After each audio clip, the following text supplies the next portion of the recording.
জীবনে পরীক্ষা আসবে না, এটা কি মানুষরা মনে করে? আল্লাহ পাক প্রশ্ন করে বলতেছেন, এটা যদি কেউ মনে করে যে আমি ইমানদার, আমি তো নামাজি, আমি তো জিকির করি, আমি তো হজ করেছি, আমি তো একজন ইমানদার, আমি একজন সমাজপতি, আমি একজন চেয়ারম্যান, আমি একজন কাউন্সিলর, আমি একজন সমাজ সেবক, আমি একজন আলেম, আমি একজন মুফতি সাহেব, আমি একজন মুহাদ্দিস, এই নিয়ে আমি ধারণা করে আছি, আলহামদুলিল্লাহ আমার ঈমান ঠিকঠাকই আছে। আমার ভাইরা, আল্লাহ সুবহানাহু ওয়া তাআলা জানায় দেন, এই ধারণা করলে চলবে না, শুধু ধারণাই হবে। তোমার জিন্দেগিতে যেই সময় যখন থেকে তুমি কালেমা পড়ে মুসলমান হইয়া ইসলাম নামক প্রতিষ্ঠানে যখন ভর্তি হয়ে গেলা, তখন থেকেই তোমার মৃত্যু পর্যন্ত আল্লাহ রাব্বুল আলামিন একের পর এক তোমার ঈমানটা যাচাই বাছাই করার জন্য তোমার জীবনে অসংখ্য পরীক্ষা আসবে। চিল্লা বলেন ঠিক কিনা?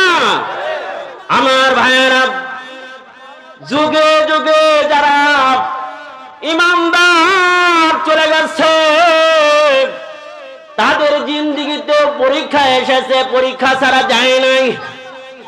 এমনকি সাহাবা যারা নবীর সাহচর্য লাভ করেছে, তারা পর্যন্ত আল্লাহর দরবারে পরীক্ষা দিতে গিয়ে এমন অবস্থা তৈরি হয়েছে, তারা পর্যন্ত বলেছে মাতা নাসরুল্লাহ,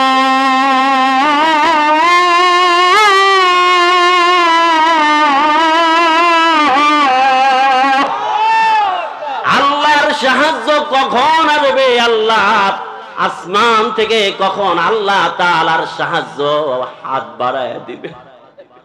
সাহাবায়ে কিরাম পর্যন্ত যুদ্ধের ময়দানে জালজালা শুরু হয়ে গেছে,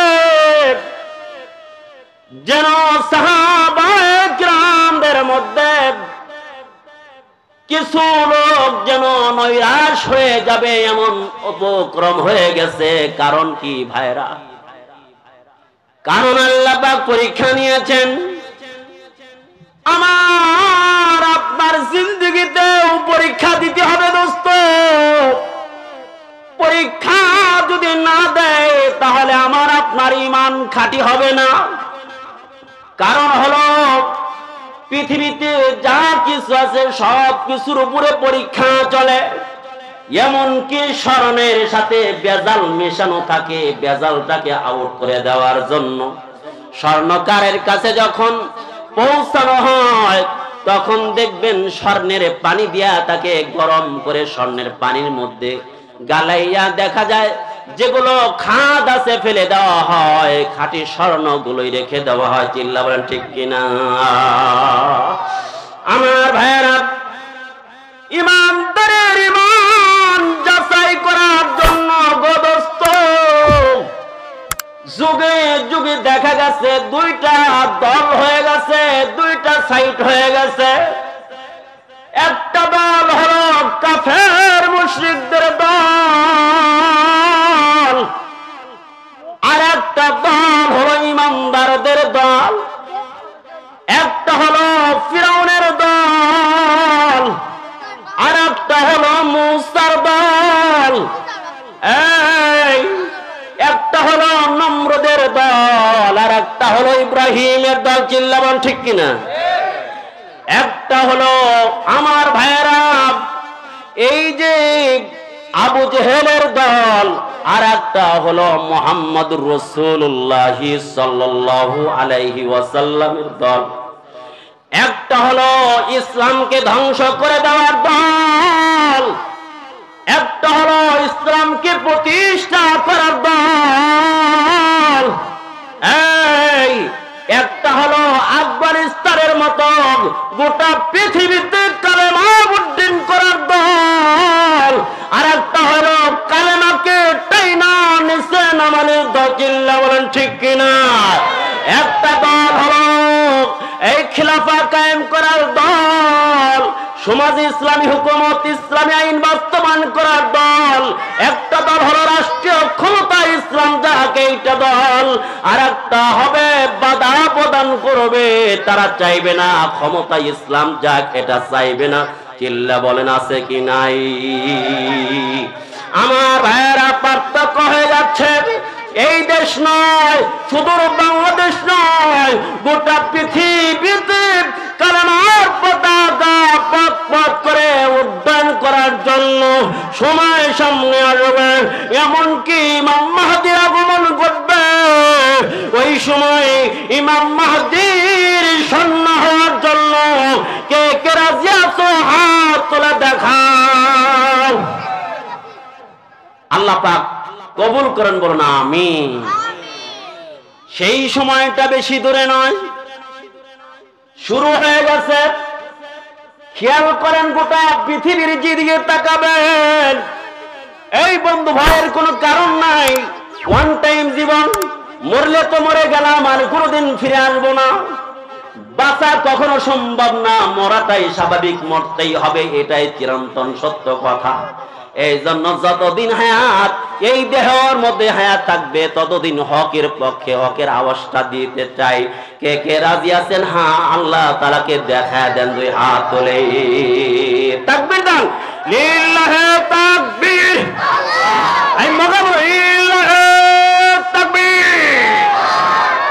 আল্লাহ পাক কবুল করেন, বলুন আমিন। আমি অসুস্থ ব্যক্তি, যদি আমরা এত শক্তিশালী মানুষ, রাগ হইতেছে। আসুন, যুগে যুগে দুই দলেই ভাগাভাগি হয়েছে, একটি ইসলামের পক্ষে আর একটি হলো ইসলামের বিপক্ষে। পৃথিবীর যেদিকে তাকান, যে রাষ্ট্রের দিকে তাকান, সেদিকেই দেখেন একমাত্র শুধুমাত্র কোন জাতি নির্যাতিত হচ্ছে? এই আওয়াজটা বলেন না, কোন জাতি নির্যাতিত হচ্ছে? আমার পাশের রাষ্ট্রে দেখেন, ইন্ডিয়ায় টাকা দেখেন, সেখানেও নির্যাতিত হচ্ছে মুসলমান। চিল্লা বলেন ঠিক কিনা? যে রাষ্ট্রের নাম নেন না, আমি একটা উদাহরণ দিলাম, সব রাষ্ট্রের নাম নেওয়ার আমার টাইম নেই, আমি শুধু কথাগুলো আপনাদেরকে ইশারা দিই। যেদিকে তাকান সেই জায়গার মধ্যে, এমনকি বাংলাদেশেও সংখ্যাগরিষ্ঠ হচ্ছে মুসলমান, অথচ এই দেশে একজন মুসলমানের ঘরের মেয়ে যদি নির্যাতিত হয়, ধর্ষিত হয়, তার অধিকার আদায় করার জন্য, বিচার আদায় করার জন্য যতক্ষণ পর্যন্ত মিডিয়ায় ভাইরাল না হয়, ততক্ষণ এই দেশের, আমার ভাইরা, এই দেশের প্রশাসনের টনক নড়ে না। উলামায়ে কেরাম সহ লক্ষ লক্ষ যুবক যখন বাধ্য করে, তখন এই দেশের মুসলমানদের অধিকার তাও ফিরে দিতে চায় না। চিল্লা বলেন ঠিক কিনা? একজন হিন্দুকে বাঁচানোর জন্য আজকে মরিয়া লাগো, কারণ কি? এর কারণ হচ্ছে প্রশাসন সহ সব জায়গায় চুপি মেরে ওই কাফের ইহুদিদের দালাল এখনো মুনাফিকের বাচ্চারা বসে আছে। চিল্লা বলেন ঠিক কিনা?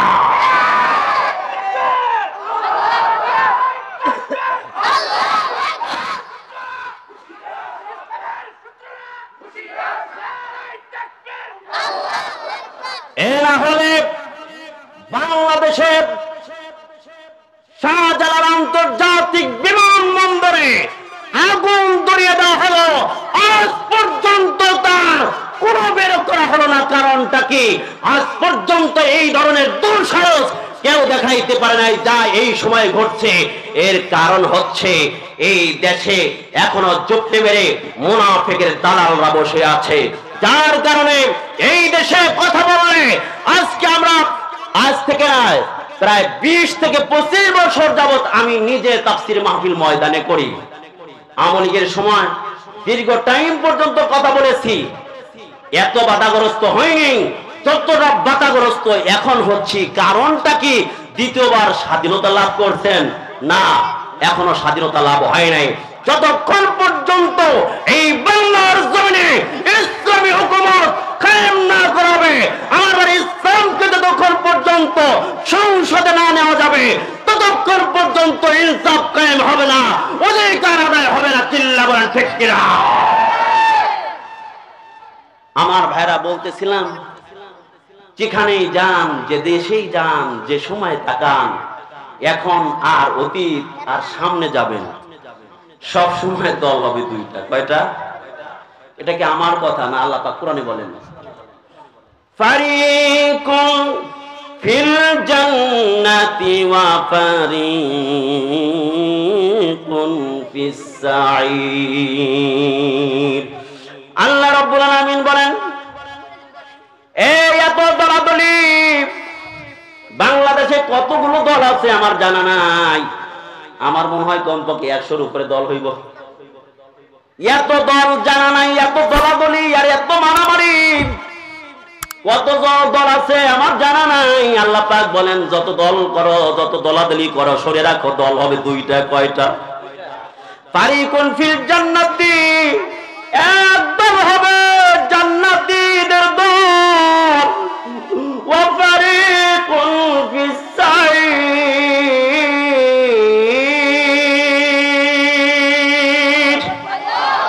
আর একটা দল হবে জাহান্নামীদের দল। এই তুমি কোন দলে ঢুকবে? জাহান্নামের দলে যদি, ওই বেঈমানদের দলে যদি যাও তাহলে জাহান্নামে যেতে হবে, আর জান্নাতি দলে গেলে জান্নাতি হওয়া যাবে। আমার বেরাও এখন আসুন, জায়াত তেলাওয়াত করেছি, আল্লাহ রাব্বুল আলামিন জানায় দেন, শুধু তোমরা যদি ঈমানদার দাবি করো, আহাসিবান নাসু আইয়ুতরাকু আইয়াকুলু আমান্না, আমরা ঈমানদার এই কথা বললেই আল্লাহ ছাড় দিবেন না। ওয়াহুম লা ইফতানুন, পরীক্ষা করবে না, এটা মনে করেও না, পরীক্ষা করবে। আমার ভাইরা, সূরা ফজরের মধ্যে আল্লাহ রাব্বুল আলামিন জানায় দেন, এ বন্ধুরা শুনে রাখো, সূরা ফজরের মধ্যে আল্লাহ তাআলা জানায় দেন, আলাম তারা কাইফা ফাআলা রাব্বুকা বিআদ ইরম যাতিল ইমাদ আল্লাতী লাম ইখলাক মিথলুহা ফিল বিলাদ। আমার ভাইরা, এই আয়াতের আগে অনেকগুলো কসম বলছেন, সংক্ষেপ করার কারণে তেলাওয়াত আমি করলাম না। আল্লাহ রাব্বুল আলামিন তার প্যারা হাবিব, শেষ নবী, সাইয়্যিদ নবী, আমার ভাইরা সর্বশেষ নবী, তাকে ডাক দিয়ে আল্লাহ রাব্বুল আলামিন নিজে বলেন, আলাম তারা, নবী আপনি কি দেখেন নাই, আপনি কি জানেন না? কারণ এই ঘটনা যখন ঘটেছে তখন তো নবী ওই জায়গায় দেখেন নাই, আল্লাহর নবী তো গায়েব জানেন না। এই জন্য আলাম তারা মানে আলাম তাআলাম, নবী কি আপনি জানেন না কাইফা ফাআলা রাব্বুকা বিআদ, আদ জাতির সাথে কেমন আচরণ আল্লাহ রাব্বুল আলামিন করেছিলেন, আপনি কি জানেন না? এই পৃথিবীতে আদ জাতি এমন একটা জাতি, যে জাতির মতো আর কোন মানুষ আল্লাহর জমিনে আল্লাহ বানান নাই। তাফসীরে জালালাইন, তাফসীরে কামালাইন, তাফসীরে কুরতুবী সহ অসংখ্য তাফসীরের মধ্যে লেখা হয়েছে। দেখলাম বন্ধু, এই যে আজ জাতি এত বড় বড় জাতি ছিল, এত বড় বড় লম্বা লোক ছিল, এরা দেহে যেমন মোটা তেমন লম্বা, এক একজন 400 গজ পর্যন্ত লম্বা ছিল। এমন লোকগুলোকে আমার ভাইরা, আজ জাতিকে আল্লাহ রাব্বুল আলামিন কি করেছেন? ধ্বংস করেছেন। আমার ভাইরা কেমন আচরণ করেছেন? ইরমাদাতিল ইমাদ, ইরাম, এটাও হলো ওই যে আদ জাতির সমর্থক অর্থ। আদ যারা, এরা ইরাম, তারাও কিন্তু শব্দের ব্যবধান। জাতিল ইমাদ, আমার ভাইরা ব্যাখ্যা করার টাইম নাই। জাতিল ইমাদ মানে যারা বড় বড় স্তম্ভওয়ালা, অর্থাৎ বিশাল বড় পিলারের মতো লম্বা লম্বা এক একজন লোক ছিল। সুবহানাল্লাহ, এক একজন লোক হলো বড় বড় 5 তলার পিলার, এরকম বড় বড় পিলারের মতো এক একটা লোক। সুবহানাল্লাহ বলেন না? আমার ভাইরা, আল্লাহ পাক নিজেই বলেন, আল্লাতী লাম ইখলাক মিসলুহা ফিল বিলাদ, যাদের মতো পৃথিবীতে আর কোন মানুষ, তাদের মতো বড় বড় লম্বা মানুষ আর বানানো হয় নাই। এত বড় বড় অবয়ব দিয়ে আল্লাহ রাব্বুল আলামিন আদ জাতিকে বানাইছেন। আল্লাহ রাব্বুল আলামিন বলেন, ওয়া সামুদ আল্লাযীনা জাবুস সখরা বিল ওয়াদ, এই সামুদ জাতির সাথে আল্লাহ কেমন আচরণ করেছেন যারা উপত্যকায় বড় বড় পাথরগুলোকে কেটে কেটে ঘর বাড়ি বানাইতো। আল্লাহ রাব্বুল আলামিন আরেকটা জাতির কথা বলেন, ওয়া ফিরআউনা যিল আওতাদ। এটা জাতির একটা ব্যক্তির কথা তুলে ধরেন, এবং ওই ফিরআউনের সাথে আল্লাহ রাব্বুল আলামিন কেমন আচরণ করেছেন, যে ছিল কিলকলা। কিলকলা অর্থাৎ ক্রেকওয়ালা। আল্লাযীনা তাগাউ ফিল বিলাদ, এই লোকগুলোর কাজ ছিল জমিনের মধ্যে তাগাও নাফরমানি করা, অবাধ্যতা করা। ফাআকতারু ফিহাল ফাসাদ, এই যে লোকগুলোর কাজ হইল জমিনের মধ্যে ফাসাদ সৃষ্টি করা। যেই লোকগুলোর কাজ ছিল হাঙ্গামা তৈরি করবে, এই নবীর আসছে সুশৃঙ্খল জাতি তৈরি করার জন্য, গঠন করার জন্য, এক আল্লাহর ইবাদত করার জন্য, দুনিয়ায় সুশৃঙ্খল মানবতা আর মনুষ্যত্ব সম্পন্ন জাতি গঠন করার জন্যই পয়গম্বররা দুনিয়ায় আসছেন।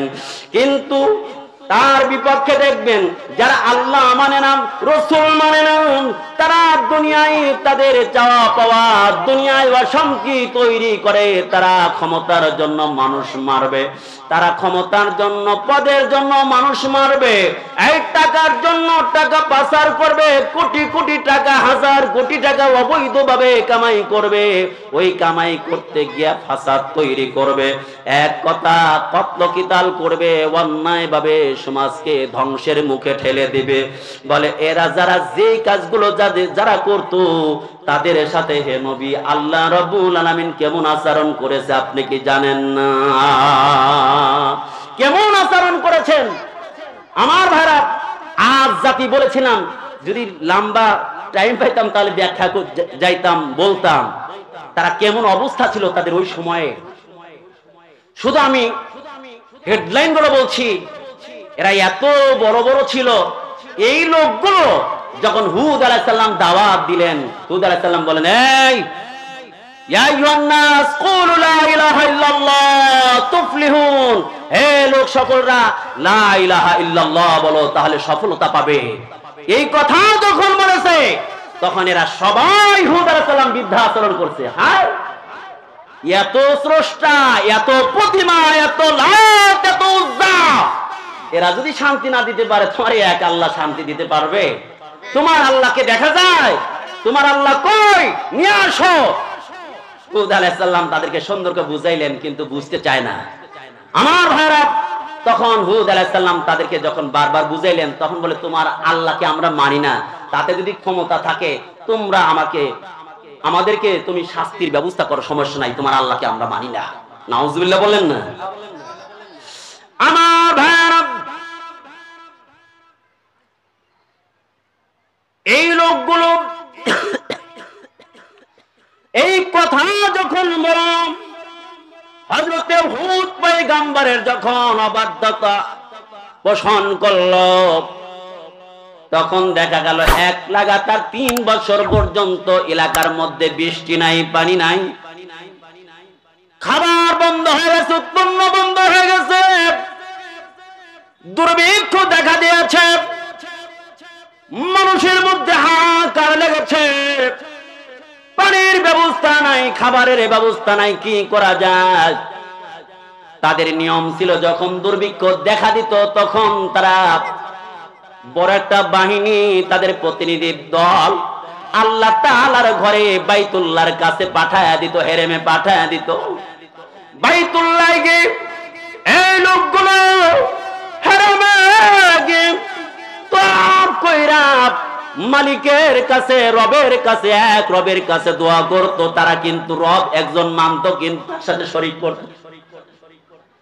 হেরেমের চতুর্পাশে সাইব তোয়াফ কইরা মালিকের দরবারে গিলাপটা দইরা দোয়া করছে, আল্লাহ আপনি যদি বৃষ্টির ব্যবস্থা না করেন তাহলে আমাদের তো কোনো উপায় নাই।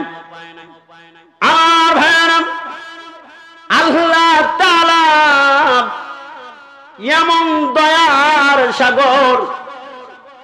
আমাদের খালেদ সাইফুল্লাহ আইবি দামাত বরকাতুল জামান এর কথা শুনেছিলাম। উনি বলেন, যখন আমি ইন্ডিয়ায় গেলাম আমাদের বন্ধু নিয়ে একটা দোকানে গেলাম, দোকানে দেখলাম একজন হিন্দু ভদ্রলোক, বয়স হলো 117 বছর। কত বছর? 117 বছর, তারপরে তার চশমার দরকার হয় না, লাঠির দরকার হয় না, এখনো কুওয়াত বড় ভালো শক্তিশালী। আমি তার নাম জিজ্ঞেস করলাম, তার লগে কথা আরম্ভ করলাম। আইয়ুবী সাহেব বলেন, আমার দোস্ত বাবরা বলে, হিন্দুর লগে তুমি কি কথা বলো, আর হিন্দুর লগে দেখি খুব মায়ার নজরে তুমি তাকে আছো, কারণটা কি? আইয়ুবী সাহেব বলে, আমার মালিক যে মহাব্বত আর ভালোবাসা, হিন্দুর লগে যে আচরণটা করছে ওইটা দেখে আমার পরাণটা জুড়ে গেছে, এটা এই জন্য তাকে আছে। ওই কিসের আচরণ? এই শোনো, যে লোকটা 117 বছর পর্যন্ত মালিক একবার আল্লাহ বলে ডাক দেয় না, যে লোকটা জীবনে কোনোদিন আল্লাহর একবারও সিজদা করে না, যে লোকটা জীবন ভর আল্লাহর নাফরমানিতে ব্যস্ত, যে লোকটা জীবনে কোনোদিন আল্লাহর কুদরতি পায়ে সিজদা দিল না, একদিনও জীবনে আল্লাহ বলে ডাক দিল না, এই আল্লাহ তাআলা এই নাফরমানের আজ পর্যন্ত খানা বন্ধ করে নাই, কোনো মুসিবত দেয় নাই। বলেন দেখি, যে সন্তানটা বাবার থেকে বেশি দূরে সরে পড়ে যায়, তখন বাবা মা তার প্রতি বেশি আরো যত্নশীল হয়ে যায়। কেমনে সন্তানকে আমার ভাইয়ের কাছে নিয়ে আসা যায়, সন্তানকে কেমনে ভালো বানানো যায়, দেখবেন মা বাবার নজর তার প্রতি আরো বেশি হয়ে যায়। চিল্লা বলেন ঠিক কিনা? আমার ভাই টাইম নাই, ওদিকে কথা বলার সুযোগ নাই। বলতেছিলাম, এই যে প্রায় 70 জন লোক ওই আজ জাতি তারা বাইতুল্লাহে পাঠায় দিল। দোস্ত, তাদের নিয়ম ছিল দেশের মধ্যে কোনো সমস্যা দেখা দিলে তারা প্রতিনিধি দল বাইতুল্লাহে পাঠায় দিত। বাইতুল্লাহে গিয়ে তারা আল্লাহর কাছে দোয়া করত, আল্লাহ তুমি আমাদের সমাধা কইরে দাও, সমাধা হয়ে যাইত। আমার ভাইরা, একবার নবী যখন জন্ম হয়ে গেছে, মুহাম্মদুর রাসূলুল্লাহ যখন শিশু একবারে মাত্র দুনিয়ায় আসছেন, এমনই সময় কহত চালি পড়ে গেছে। বাইতুল্লাহর আশেপাশে বৃষ্টি নাই, মক্কায় বৃষ্টি নাই, কহত চালি শুরু হয়ে গেছে, দুর্ভিক্ষ শুরু হয়ে গেছে। আমার নবীর দাদা আব্দুল মুত্তালিব শিশু নবী মুহাম্মদ রে কোলে নিয়া বাইতুল্লাহ শরীফের পাশে গিয়া শুধু মালিক রে ডেকে বলছে, মালিক আমি আমার নাতি নিয়ে আসছি, এই নাতির চেহারার খাতিরে তুমি বৃষ্টি দিয়ে দাও। আমার ভাইরা কিতাব সাক্ষী, এই কথা বলতে দেরি হয়েছে, মালিক আমার নবীর চেহারার খাতিরে বৃষ্টি দিতে দেরি হয় নাই। আমার ভাইরা বলতেছিলাম, রসুম চালু ছিল। আমার বন্ধু আজ জাতি তারা একজন নয়, 2 জন নয়, 70 জনের কাফেলা আজ জাতি পাঠায় দিল। 3 বছর পর্যন্ত তাদের খাবারে কষ্ট পানি নাই, কহত চালি পড়ে গেছে, দুর্ভিক্ষ পড়ে গেছে, হাল পড়ে গেছে। 70 জন এসে বাইতুল্লাহ খবর নিল বাইতুল্লাহর খাদেমকে। বাইতুল্লাহর তদানীন্তন কালের যে বড় খাদেম ছিল, তার বাড়িতে 70 জন মেহমান হয়ে গেলেন। মেহমান হইয়া এই 70 জন পরের দিন বাইতুল্লাহ শরীফের তওয়াফ আরম্ভ করলেন। বাইতুল্লাহ শরীফের তওয়াফ করার পরে মালিকের কাছে 2 হাত উঠাইয়া ডেকে বলে, আল্লাহ আপনার কাছে বৃষ্টি ভিক্ষা চাই, আমাদের এলাকার মধ্যে আপনি বৃষ্টির ব্যবস্থা করে দেন, না হইলে আজ জাতি ধ্বংস হয়ে যাবে, বৃষ্টির কারণে, অনাবৃষ্টির কারণে ধ্বংস হয়ে যাবে। আমার ভাইরা দোয়া করতে করতে এমনই সময় দেখো 3টা বৃষ্টির টুকরা ওই আজ জাতি যেখানে বসবাস করত ওই দিকে 3টা টুকরা রওনা দিয়েছে। আমার ভাইরা, ওই সময় গায়েব থেকে আওয়াজ এসে গেল, 3টা টুকরা কিন্তু একই কালারের বৃষ্টি না, একটা হলো সাদা, একটা হলো কালো, একটা হলো হলুদ, একটা হলো লাল। 3 ধরনের 3টা টুকরা বৃষ্টি দেখা যায়। কোন বৃষ্টিটা চাও? তারা মনে করেছে কালোটার মধ্যে সবচেয়ে বৃষ্টি মেঘ বেশি হবে, কালোটা দরকার আছে।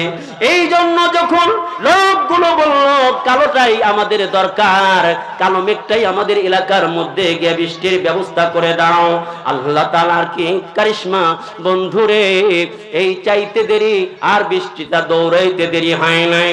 আমার ভাইরা, একজন মহিলা ও যখন ঘর থেকে বের হয়েছে, দেখে অন্ধকার হয়ে গেছে, আমাদের আজাদের এলাকাটা অন্ধকার হয়ে গেছে। তবে না না না, এই বৃষ্টি তো বৃষ্টি না, এই মেঘমালার মধ্যে আগুন আর আগুন দেখা যায়। চিহ্ন যোগ চিহ্ন এরকম কাঠ ফিট করা ছিল এরকম ভাবে। বলে কাঠের সাথে নিয়ে দুই হাতটা দুই দিকে দিয়ে ডান হাতের মধ্যে প্যারাক গেড়ে দিয়েছে, আর বাম হাতে প্যারাক গেড়ে দিয়েছে, পায়ের মধ্যে প্যারাক গেড়ে দিয়েছে, এরকম ভাবে মাথার মধ্যে প্যারাক গেড়ে দিয়েছে। আর নড়াচড়া করার বুদ্ধি নেই। দুইটা কন্যা, বড় কন্যাটাকে তার সামনে নিয়ে অপরূপে ভাবে ছুরির মাধ্যমে আঘাত করে কলিজাটা বের করে তার সামনে একজন মায়ের সামনে বের করে দেওয়া হলো। চোখে শুধু গড়গড় করে শুধু পানিগুলো ঝরতেছে। মানুষের তো কোনো কথা বলার হিম্মত নাই, কথা বলার ভাষা হারায় ফেলছে। এমনই সময় ছোট্ট বাচ্চাটা, কোলের বাচ্চাটাও কাছে আছে। এই বাচ্চাটা কি যখন আগুনের মধ্যে তেল দিয়া কারাই দিয়া উত্তাপ আগুনের মধ্যে তেলের কারাই যখন লম্বা টাইম জাল দিতেছিল, আগুন এরকম তেলগুলো ফোটান্ত তেল টকবক টকবক করতেছে। এমন সময় ছোট্ট বাচ্চাটাকে যখন তেলগুলোর মধ্যে ছেড়ে দেওয়া হয়, মুহূর্তের মধ্যে বাজা মাছ হয়ে গেছে। যখন ঢেলে দেয়, দেওয়ার সময় ছোট্ট বাচ্চায় মাকে ডেকে বলে, ইয়া উম্মা ইসবিরি আলা, মা গো তুমি ধৈর্য ধারণ করো, ফাইন্নাকি আলাল হক, তুমি তো হকের উপর আছো। মা তুমি তো হকের উপরে আছো মা। এই ছোট্ট বাচ্চাটাকে যখন কারার মধ্যে তেলের মধ্যে দিয়ে ফেলল, এই ছোট বাচ্চার রুটা ইল্লিনে যখন অর্ধ জগতে রওনা দিয়েছে, তখন ছোট্ট বাচ্চার রুহটা ডেকে বলে, মা তুমি বিচলিত হইও না, ওটা কোনো আগুন না, আগুন না, ওইটা হলো জান্নাতের দরজা। ওইটার মধ্যে যখন ফিরাউন ফেলে দিবে, তুমি তার আগে তোমার রুহটা কবজ করে আল্লাহ তাআলা জান্নাতে পৌঁছায় দেবে। এই জন্য তুমি ভয় করো না আম্মা। ওই যে আগুন দেখা যায় আর যা দেখা যায় না কেন, ওর মধ্যে যখন ফেলে দেবে, ওই রাস্তা দিয়ে ঢুকবা মানে তুমি জান্নাতের রাস্তায় ঢুকবা। মা তুমি ভয় করো না, না না না। বলে এই বাচ্চাটাকেও যখন তেলের মধ্যে দিছে, ভাজা মাছের মতো হয়ে গেছে, হাড্ডিগুলো বাসতেছে, তেলের মধ্যে বাসা আরম্ভ করেছে। এমনই সময় ফিরআউন ডেকে বলে, এই মাসেটা, এই শুনে না, এখন তার ছোট মেয়েকে যেইভাবে নির্মম ভাবে এরকম ভাবে হত্যা করেছি, আগুনের মধ্যে বেজে ফেলেছি, তরে এখন আগুনের মধ্যে দিয়ে ফেলবো, বাজা মাছের মতো হয়ে যাবি, বল দেখি তুই ইমান ছাড়বি কিনা। ওই সময় মা সেটা ব্যাঘ্রের মতো আওয়াজ দেয়, বলে, না না রে ফিরআউন, তুই কি মনে করেছিস আমি জীবন দেব তো ইমান দেব না? সবাই আওয়াজ করে বলেন, জীবন দেব তো কোনদিন ইমান দিতে পারি? আরো জোরে বলেন, জীবন দেব ইমান দেব। আমার ভাইরা, জীবন প্রয়োজন হইলে জীবন দেব, শহীদ হয়ে যাব, তারপরে ঈমান ছাড়তে পারি না। মা সেটাকে যখন আগুনের মধ্যে ফেলে দিবে, এমনই সময় মা সেটা ডেকে বলে, ফিরআউন রে, তুই তো কোনো কথাই আমার রাখলি না, শুনলি না, আমারে হয়তো শেষ বিদায় দিয়ে দিবি রে ফিরআউন। তোর কাছে আমি একটা অনুরোধ করে যাই রে ফিরআউন, আমারে যখন আগুনের মধ্যে আর ওই তেলের মধ্যে তুই আমাকে দিয়ে ফেলবি, আমার শরীরটা ভাজা মাছের মতো হয়ে যাবে, আমার হাড্ডিগুলো দিলের মধ্যে বাসতে থাকবে রে। আমি তোমার অনুরোধ করি, আমার শিশু সন্তানটার লাশের ওই যে বাজা মাছের মতো হয়ে আছে, হাড্ডিগুলো বাসতেছে, আমার হাড্ডিগুলো যখন বাসবে দুজনের হাড্ডি গুলো একটা জায়গায় দাফন করে ফেলো রে ফিরাউন। কেন গো বলি জানো না? কিয়ামতের ময়দানে যেদিন উঠতে হবে, মাহশারের ময়দানে যেদিন আল্লাহ রাব্বুল আলামিন সিংহায় ফুঁক দেওয়াবেন মাহশারের ময়দানে জমায়েত হওয়ার জন্য, ওই দিন যেন আমার কলিজার টুকরা সন্তানটারে নিয়ে একসঙ্গে আমি উঠতে পারি, আল্লাহ তাআলার দরবারে বলতে পারি তোমার ঈমান তোমার দ্বীনের জন্য আমি এরকম ভাবে জীবন দিয়েছি। আমার ছোট্ট বাবুটাকে পর্যন্ত ওরা শহীদ করে দিয়েছে, এরপরে রাসূল পর্যন্ত তারা ঈমান থেকে হটাইতে পারে নাই। আমার বারে শেষ পর্যন্ত মা সেটাকে ওইভাবে শহীদ করে দিল, কিন্তু শেষ কথাটা রেখেছে সেটা হলো মা সেটা এবং মা সেটার ছোট্ট মেয়ের হাড্ডি গুলো এরকম ভাবে একটা কাপড়ের মধ্যে পেঁচাইয়ে দাফন করে দিয়েছে।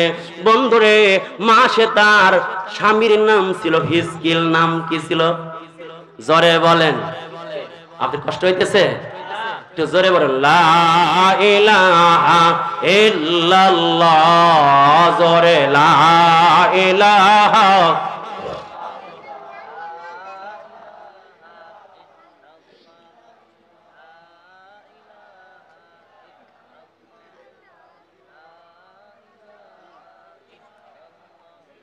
লা ইলাহা ইল্লাল্লাহু মুহাম্মাদুর রাসূলুল্লাহ সাল্লাল্লাহু আলাইহি ওয়াসাল্লাম। আমার ভাইয়েরা, এদিক দিয়ে হিজকিল কি করেছে? হিজকিল তাফসীরে কামারের মধ্যে আজকেও দেখলাম হিজকিল সেখান থেকে আত্মগোপন করে জঙ্গলে চলে গেছে। এমনই সময় দুইজন লোক ফিরাউন জঙ্গলের মধ্যে পাঠায় দিল তদন্ত করার জন্য, হিজকিল কোথায় আছে ধরে নিয়ে আসবা, জানবা কোথায় আছে। এই দুইজন গোয়েন্দা বাহিনীর দুইজন প্রধান, একজন আগেই মুসলমান হয়েছিল আর একজন মুসলমান হয় নাই। এমন দুইজন ব্যক্তি যখন হিজকিলকে দেখার জন্য, তদন্ত নেওয়ার জন্য, খবর নেওয়ার জন্য, রিপোর্ট করার জন্য গেল, জঙ্গলে গিয়া দেখে হিজকিল গভীর জঙ্গলে গিয়া সে নামাজ আদায় করে। আর এমন যে সামনে সে নামাজ আদায় করে, পিছনে বিভিন্ন হিংস্র প্রাণীগুলো তার লগে লগে নামাজ আদায় করে। সুবহানাল্লাহ। আমার ভাই, হিজকিল নামাজ আদায় করে আল্লাহর দরবারে দুই হাত তুলে দোয়া করলেন, আল্লাহ এই যে দুইজন রিপোর্ট দেওয়ার জন্য চলে আসছে, ও মালিক, যে লোক ফিরাউনের দরবারে গিয়ে রিপোর্ট দিবে তারে অসম্মানী কইরো, আর যে গোপন রাখবে তাকে তুমি সম্মানিত কইরো। এই দুইজন গিয়া ফিরাউনের দরবারে গিয়া একজন গিয়া বলল, জনাব জাপনা, আমি দেখে এসেছি জঙ্গলের মধ্যে ফিরাউন সে নামাজ আদায় করে। তার সাথে আর একজন যে গোপন রেখেছে তাকে জিজ্ঞাসা করল, তিনি তো গোপনে গোপনে মুসলমান হয়েছিলেন, তাকে যখন জিজ্ঞাসা করলো বলেন, না স্যার এরকম কিছু না। এই কথা বলার সাথে সাথে ফিরাউন বলে, তুই কেন মিথ্যা বললি? একজন বলে দেখে নাই, আর তুই বলো দেখছি, তাহলে বোঝা গেল তুই মিথ্যা বলছিস। বলে যে সত্য বলেছে, বলে তাকে দ্বিখণ্ডিত করে দেওয়া হয়েছে, হত্যা করে দেওয়া হয়েছে। বলেন সুবহানাল্লাহ। আর যে ব্যক্তি গোপন রেখেছে, হকের পক্ষে একটু কাজ করেছে, আমার ভাইরা, তাকে ফিরাউন কি করেছে? ফিরাউনের মাধ্যমে আল্লাহ ব্যবস্থা করেছে, ফিরাউন কিছু উপঢৌকন দিয়া তাকে বিদায় করে দিয়েছে। তাহলে বলতেছিলাম, যারা হক এবং বাতিল এটা চিরন্তন সত্য, সব জামানায় এক দল থাকবে হকের পক্ষে, আর এক দল থাকবে হকের বিপক্ষে, বাতিল হিসাবে। সুতরাং এই দলের দ্বন্দ্ব কিয়ামত পর্যন্ত চলতে থাকবে। এক কথায় একটা হলো কালেমার দল, আর একটা হলো কালেমার বিরোধী দল। চিল্লা বলেন ঠিক কিনা? আমার ভাইরা, আজকে গোটা বাংলাদেশে এমন ষড়যন্ত্র চলছে আমার ভাইয়েরা, আজকে যেখানে সেখানে ইসলাম বিদ্বেষী যারা যেখানে সেখানে যা মনে চায় তাই করা শুরু করেছে। আমার ভাইয়েরা, আমরা এখান থেকে একটা আওয়াজ দিতে চাই, আমার নবী হচ্ছে শেষ নবী, আমার নবীর পরে আর কোন নবী। সুতরাং এই সোহরাবাড়ি থেকে একটা আওয়াজ দিতে চাই, আগামী দিনে যদি ক্ষমতায় কেউ যেতে চাও অবশ্যই ইশতেহারের মধ্যে, নির্বাচনের ইশতেহারের মধ্যে কথা আনতে হবে। ক্ষমতায় গেলে সর্বপ্রথম কাদিয়ানীকে বাংলার জমিনে কাফের ঘোষণা করতে হবে। চিল্লা বলেন ঠিক কিনা? যারা এই দেশের নির্বাচনীয় এজেন্ডার মধ্যে কাদিয়ানীদেরকে অমুসলিম ঘোষণা করার এজেন্ডা রাখবে না, আমরা তাদের সঙ্গে হব না। চিল্লা বলেন ঠিক কিনা? সুতরাং যারা এই দেশে ইসলাম কায়েম করতে চায়, এই দেশে ইসলামের অপশক্তি যারা আছে তাদেরকে যারা বন্ধ করতে চায় তাদের সঙ্গে আমরা হব। চিল্লা বলেন ঠিক কিনা? আমার ভাইরা, বলতেছিলাম একটা হলো কালেমার পক্ষের শক্তি, আর একটা হলো কালেমা বিরোধী শক্তি। মাশাআল্লাহ। এখন দেখেন ঠিক ফিরাউনের ঘরে এসে গেছে। কালেমা কি ঠেকানো যায়? কালেমা তো ঠেকানো যায় না। কালেমা চলে গেছে, কিভাবে চলে গেছে তারাও জানে না। যাইতে যাইতে সব বিশ্ববিদ্যালয়গুলো দখল করে ফেলেছে। কথা বলে না, বুঝতে হবে।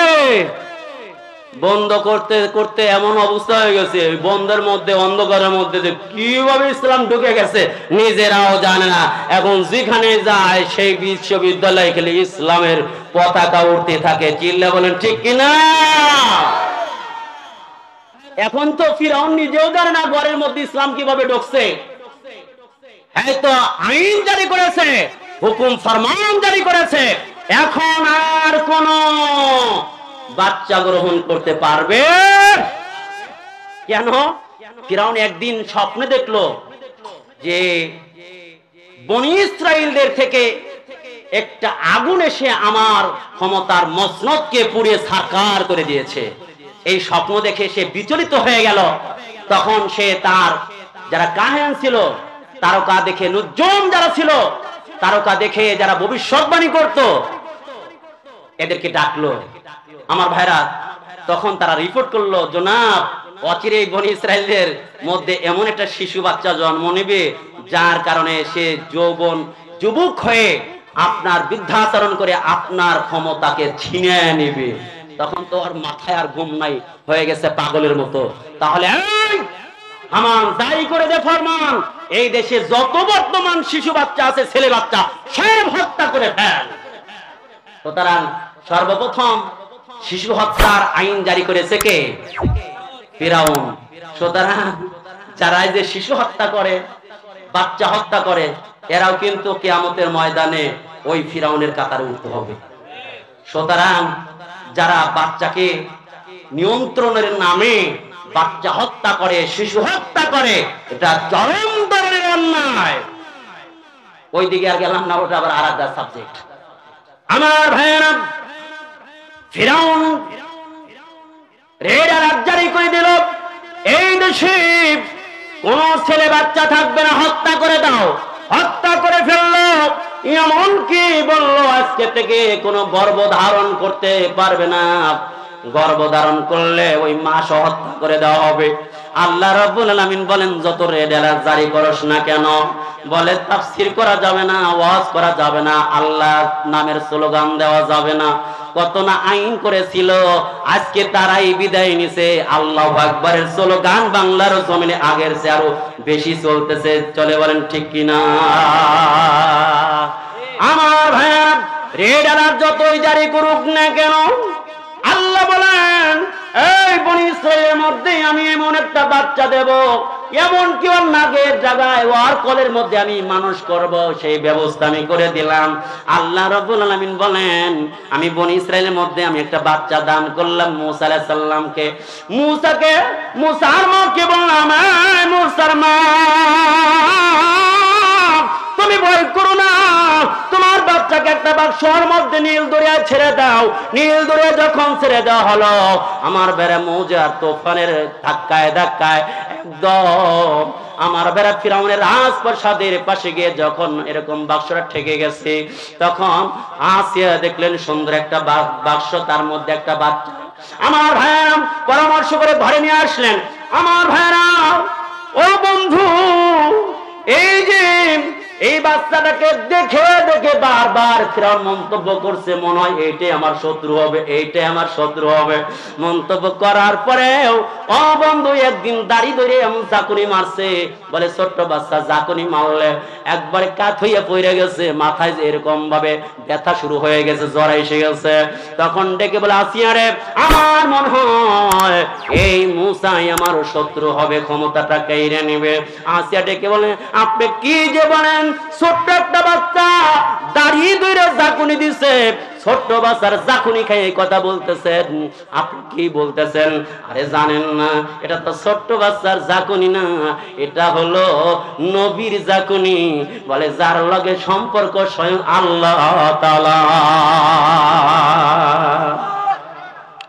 ওয়ামা রামাইতা ইয রামাইতা ওয়ালাকিন্নাল্লাহ রামা।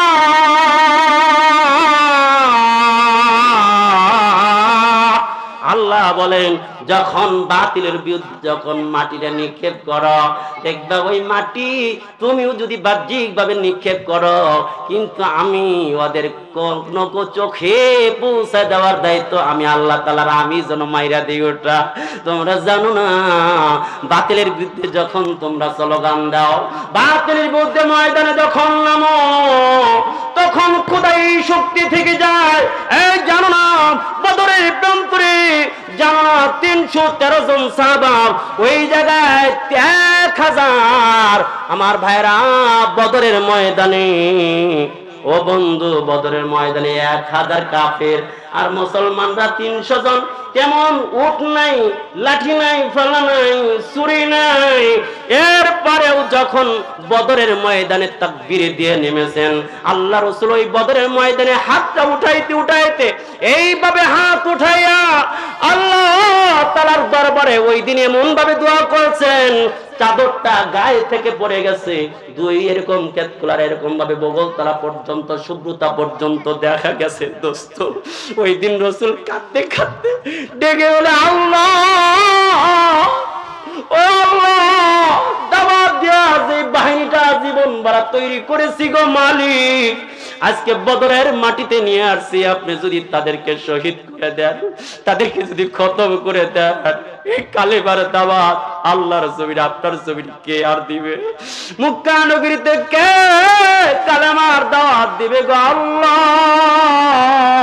কেঁদে কেঁদে যখন দোয়া করতেছেন, হযরত আবু বকর পিছন থেকে ডেকে বলে, ইয়া রাসূলুল্লাহ, যথেষ্ট হয়ে গেছে।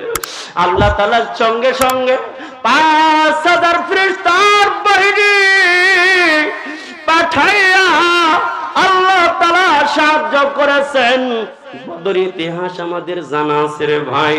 আমার ভাইরা, এক কথায় যখন হকের জান্ডা নিয়ে যখন ময়দানে নামবা, ইখলাসের সাথে কেউ যদি নামতে পারে রে ভাই, আল্লাহর কসম করে বলি, ওই জায়গার মধ্যে কুদরতি ভাবে আল্লাহ তাআলার হাত থেকে যায়।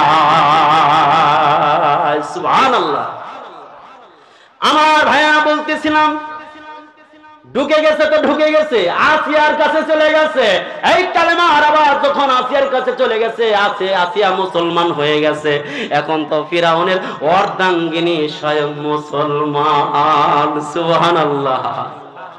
এখন তো মুসলমান হয়ে গেছে আসিয়া।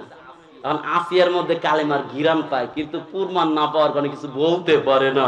এখন তো আসিয়া তো রাজপ্রাসাদ থেকে তিনি দেখতেছেন মাসে তাকে কিভাবে নির্মম ভাবে হত্যা করলো।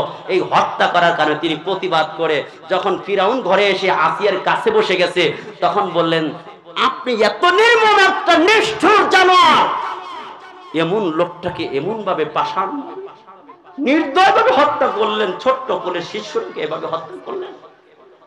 এই কথা বলার সাথে সাথে ফিরাউন বুঝতে পারলো নিঃসন্দেহে আসিয়া মুসার দলে ঢুকে গেছে। কার দলে গেছে? মুসার দলে গেছে, তুই কি মুসলমান হয়েছিস? আমার মানুষ না। কই তুমি তো আমার স্বামী, তুমি তো সেই ফিরাউন যে তরমুজ ব্যবসা করতা, কবরস্থানে শুয়ে থাকতা।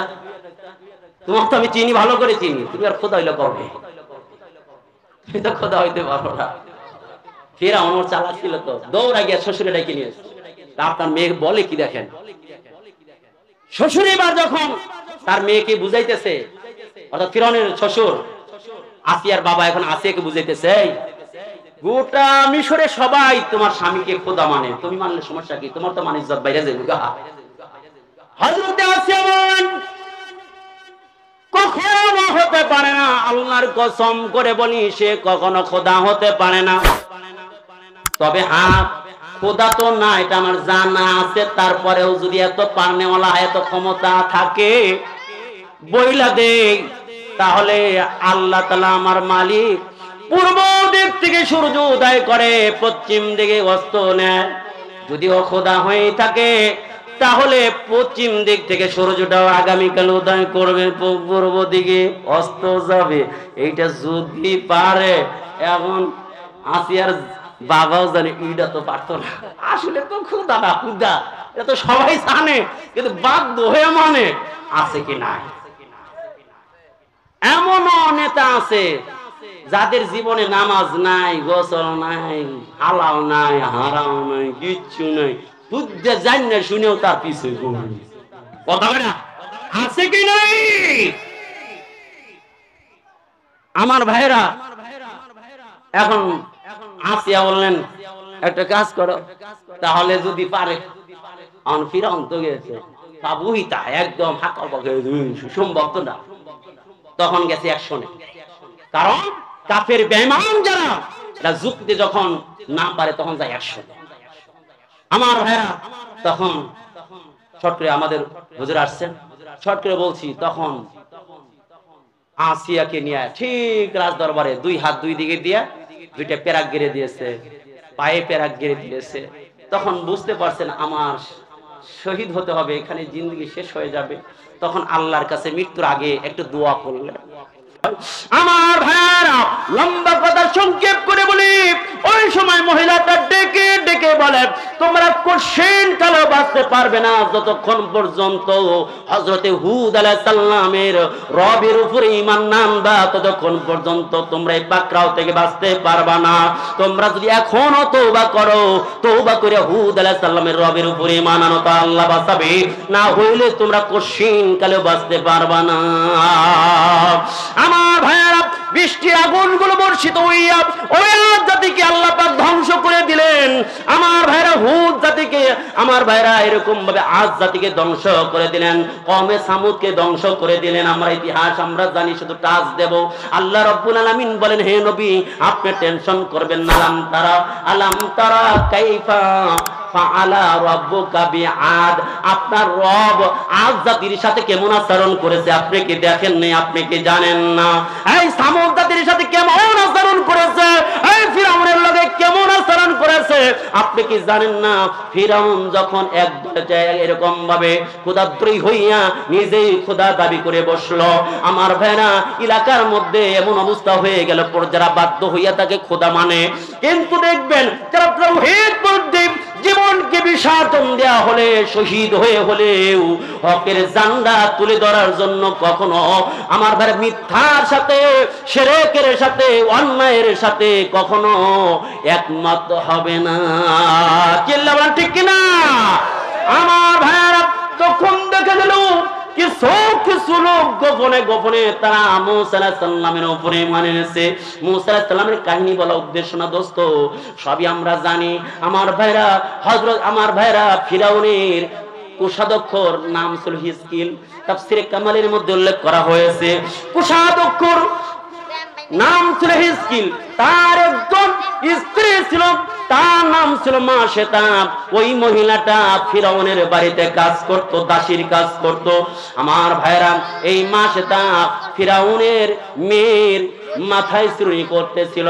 কোন বর্ণনায় পাওয়া যায় তিনি কি করতেছিলেন, কাজ করতেছিলেন। হঠাৎ করে তার জবান থেকে যখন হাত থেকে চিরুনি পড়ে গেছে, তখন সাথে সাথে বললেন ইন্না লিল্লাহ বললেন এবং বললেন ধ্বংস হোক নাফরমান, যারা আল্লাহরে মানে না সে ধ্বংস হয়ে যাক। এই কথা বলার সঙ্গে সঙ্গে ফিরাউনের কন্যা ডেকে বলে তাহলে কি আমার বাবারে তুমি এরকম রব হিসেবে মানো না? তখন মা সেটা ডেকে বলে না না না, তোমার আব্বা কখনো রব হতে পারে না, আমার এবং তোমার বাবা সবার রব হলো হযরতে মূসা আলাইহিস সালামের রব। বলে তোমারে যে বানাইছে আমারও সেই বানাইছে, তোমার বাবারেও তিনি আল্লাহ বানাইছে। সুবহানাল্লাহ। আমার ভাইরা, এই কথা বলার সাথে সাথে এই যে গ্রুপ আরম্ভ হয়ে গেছে, একদল মূসা পয়গম্বরের গ্রুপে, আর একদল সিংহভাগ চলে গেছে ফিরাউনের ভাগে, এরকম ভাবে দলে। কারণ জানে ফিরাউনে বিদ্যাচরণ করলে তাহলে সে শুলিতে চলে ফেলবে। আমার ভাই, একজন মহিলার ঈমান কেমন, মহিলার ঈমান কেমন আর আমার আপনার ঈমান কেমন দেখেন একটু। মা সেটাকে ফিরাউন গোয়েন্দা বাহিনীর মাধ্যমে ধরে নিয়ে রাজপ্রাসাদে তখন অ্যারেস্ট করে রাজপ্রাসাদে আটকে ফেলল। বললাম মা সেটা তুমি বুঝে হোক না বুঝে হোক তুমি মুসার রবির উপর ঈমান এনেছো, বলো দেখি আজকে ঈমান ছাড়বা কিনা, আমারে রব মানবা কিনা। আজকে থেকে যদি তুমি আমারে রব মানো তাহলে তোমাকে মাফ করে দেব।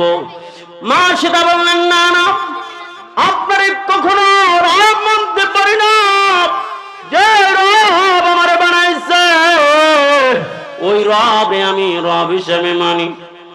ফিরাউনের একটা নিয়ম ছিল, এরকম ভাবে এই যে যোগ চিহ্ন